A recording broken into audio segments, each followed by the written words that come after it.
اعوذ باللہ من الشیطان الرجیم بسم اللہ الرحمن الرحیم الحمدللہ رب العالمین الصلاۃ والسلام علی اشرف الانبیاء والمرسلین وعلی آلہ الطیبین الطاہرین المعصومین ولعن الدائم علی اعدائہم اجمعین اما بعد فقالت فاطمۃ الزہرا سلام اللہ تعالی علیہا فجعل اللہ ایمان تطہیرا لکم من الشرک والصلاۃ تنزیہا لکم عن الکبر۔ شکر گزار ہیں اللہ تعالیٰ کے کہ پروردگار عالم نے آپ مومنین کی خدمت میں جہاد تبیین در سیرت فاطمۃ الزہرا سلام اللہ تعالی علیہا کے موضوع پر لب کشائی کا موقع دیا ہے۔ ایام فاطمیہ کی اہمیت و مقام اس بات سے واضح ہے کہ جو کام سیدہ زہرا سلام اللہ تعالی علیہا نے کیا، یہ ایام اس بی بی کی وجہ سے پہچانے جاتے ہیں، نہ بی بی ان ایام کی وجہ سے پہچانی جاتی ہیں۔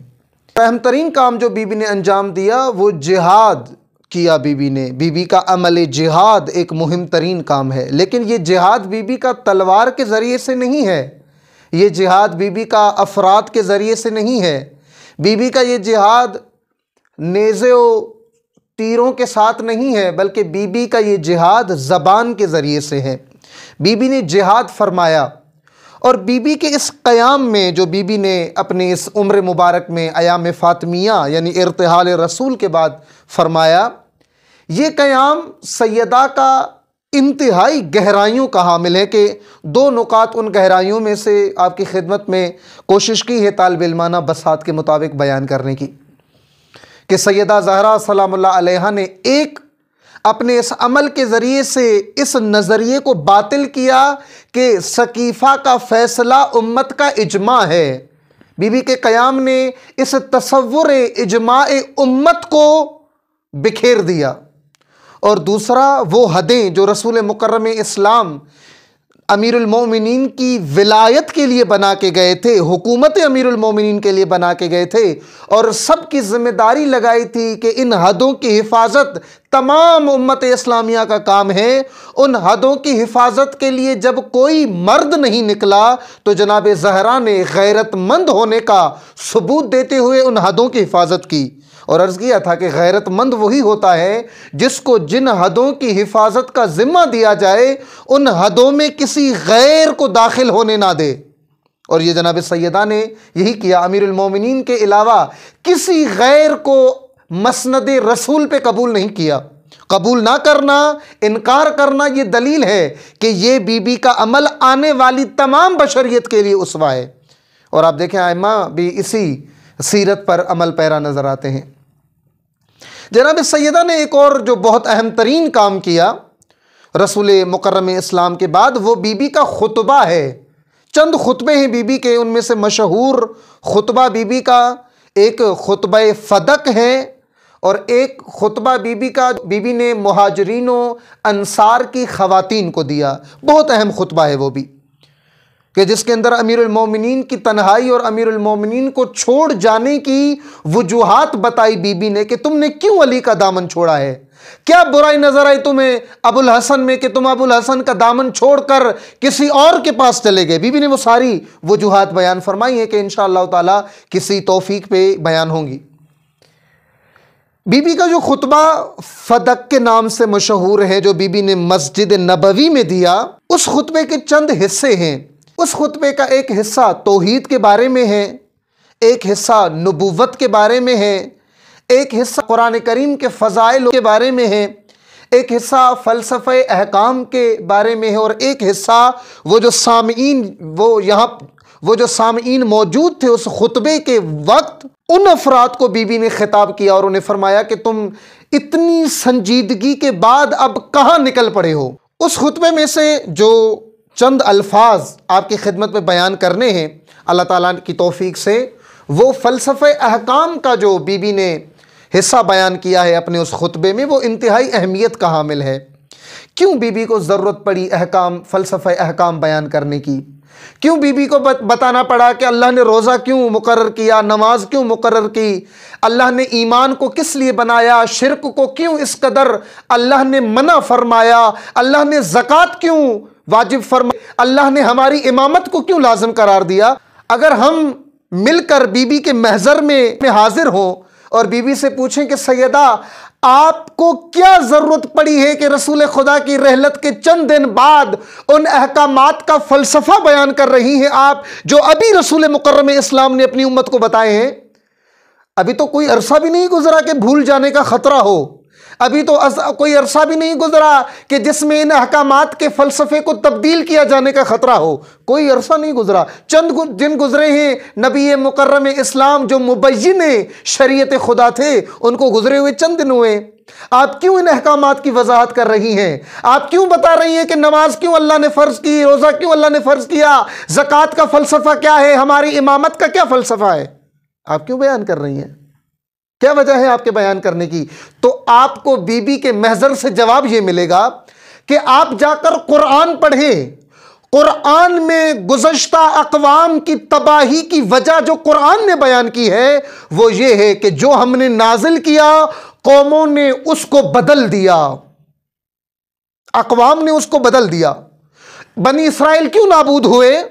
قوم لوط و سمود و قوم نوح ہو، یہ کیوں عذاب میں مبتلا ہوئے؟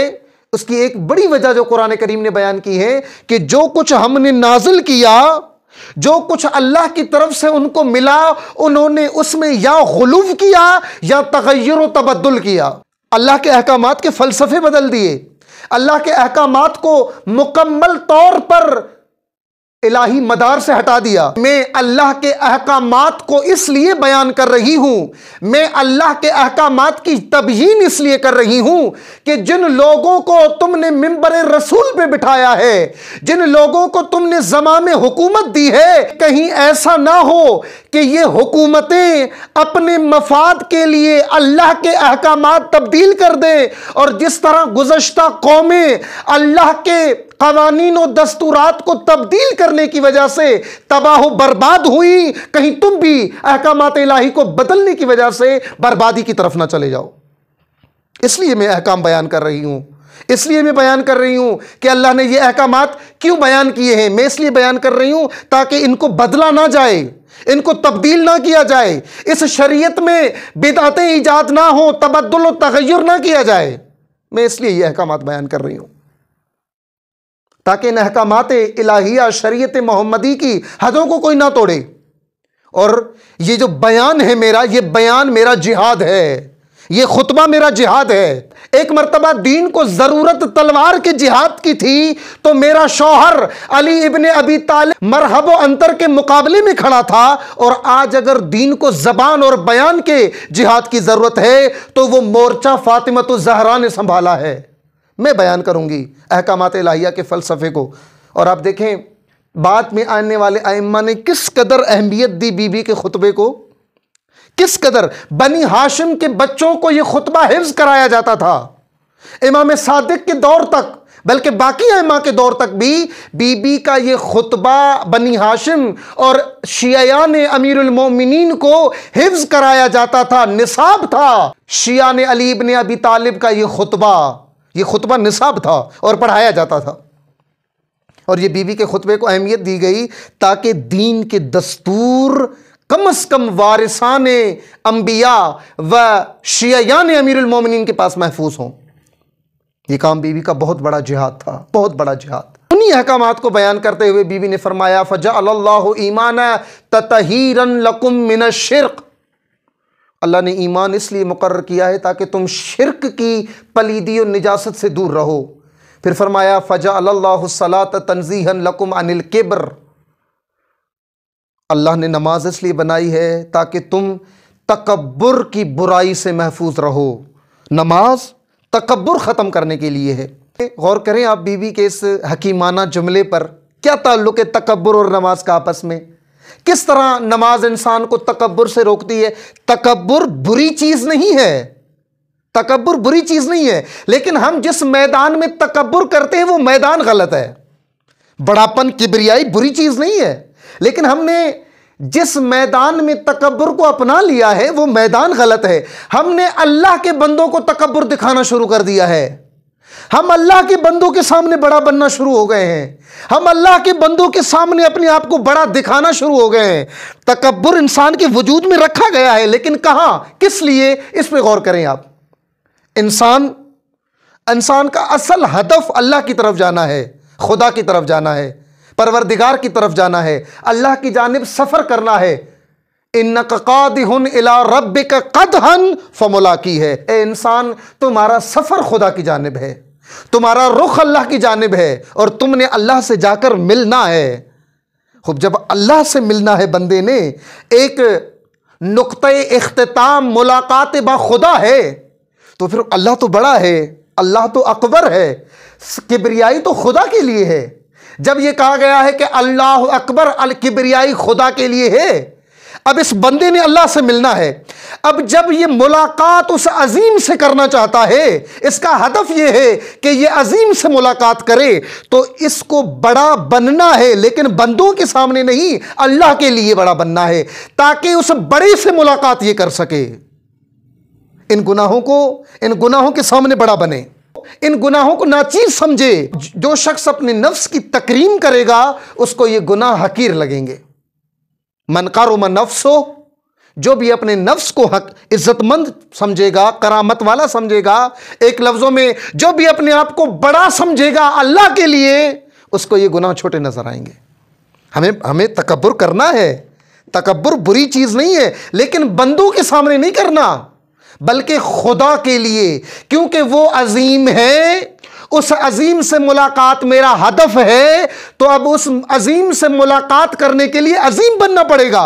اور اس عظیم سے ملاقات کے لیے عظیم کب بنوں گا؟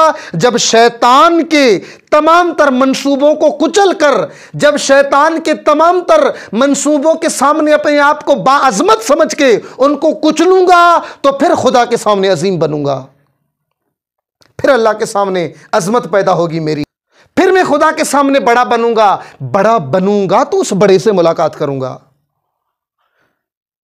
بندوں کے سامنے تکبر کی اجازت نہیں ہے، بڑا بننا ہے، بڑائی کرنی ہے، لیکن کس کے لیے؟ خدا کے لیے۔ یہ حدیث امیر المومنین سے کہ عظم الخالق فی انفسہم، جس کی نظروں میں اللہ عظمت پیدا کر لے، جس کے نفوس میں اللہ عظیم بن جائے، فصغر ما دونہ فی اعینہم، اس کی نظروں میں باقی ساری چیزیں حقیر ہو جاتی ہیں۔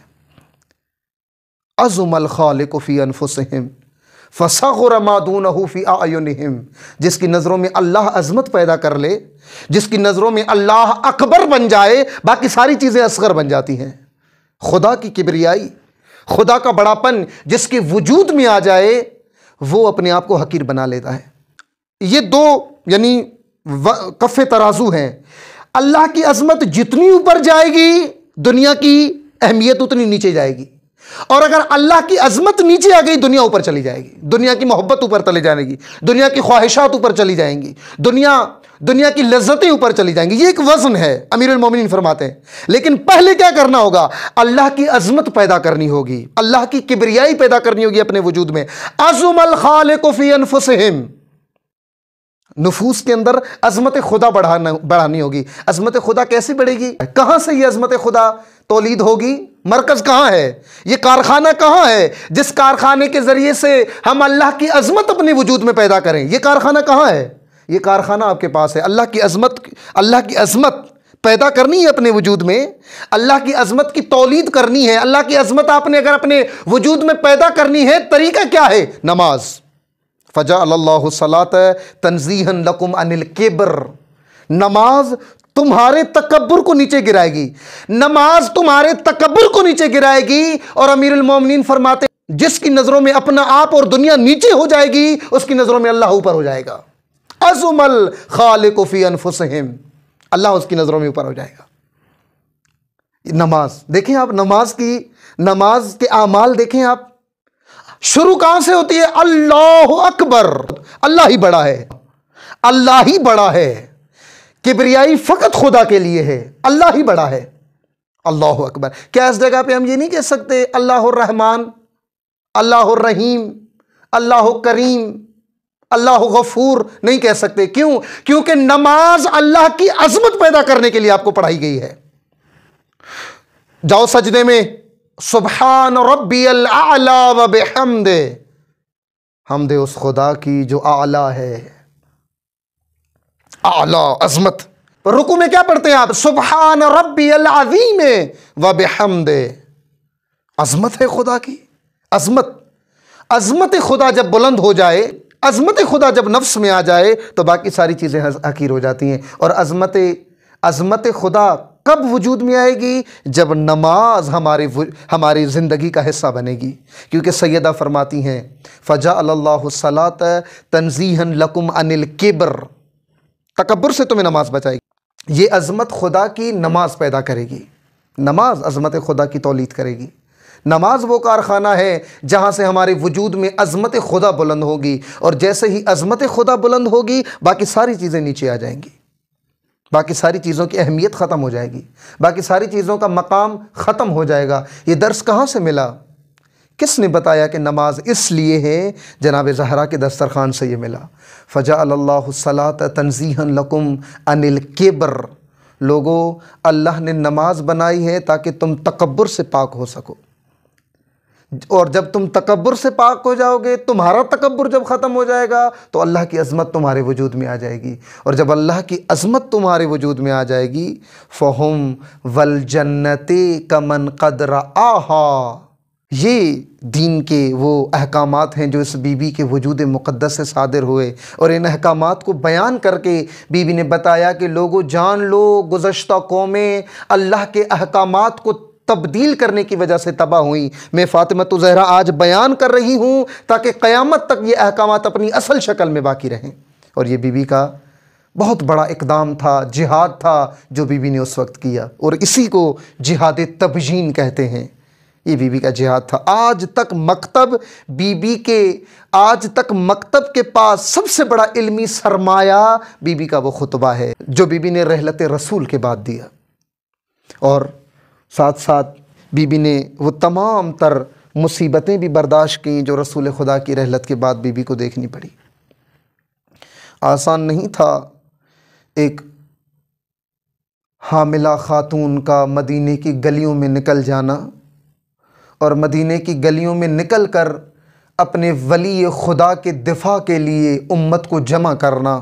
احساس کرتے ہیں آپ کہ رات کے اندھیرے میں حاملہ خاتون مدینے کی گلیوں میں جائے اور پھر دروازہ کھٹکھٹائے، لیکن جب اندر والا یہ سمجھ لے کہ رسول کی بیٹی فاطمہ زہرا ہوں گی، وہ دروازہ ہی نہ کھولے.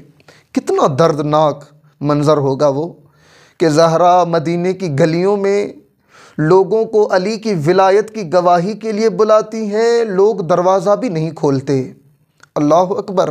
یا رسول اللہ، آپ کی یہ زہرا جس کے احترام میں آپ در زہرا پہ آ کر آیے تطہیر کی تلاوت کرتے تھے اور فرماتے تھے السلام علیک یا اہل بیت النبوہ، اے اہل بیت نبوت آپ پر سلام ہو. یا رسول اللہ، آپ دیکھیں آج زہرا کس حال میں ہے، کیا حالت ہے جناب زہرا کی، اور کس قدر محبت تھی کس قدر محبت ہے آپ کو جناب زہرا سے.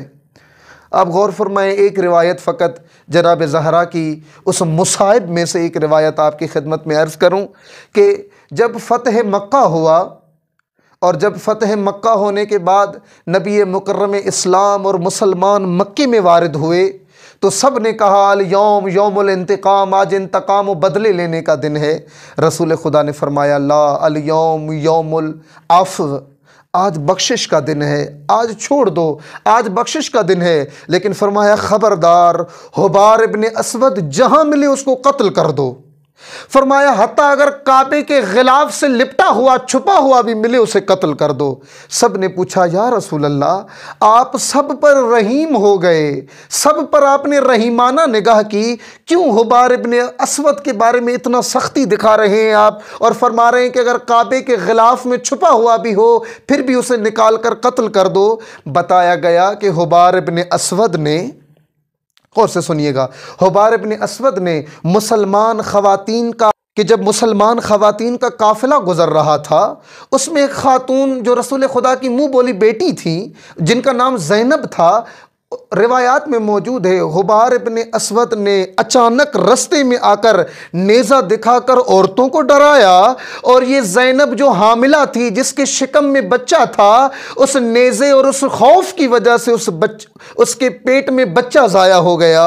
اس کا بچہ اس پیٹ میں جب مر گیا تو رسول خدا تک جب یہ خبر پہنچی، رسول خدا بہت غصہ ہوئے اور فرمایا کہ غبار جہاں بھی ملے اسے قتل کر دو، حتیٰ اگر غلاف کعبہ میں بھی ہو وہاں پر بھی اسے قتل کر دو۔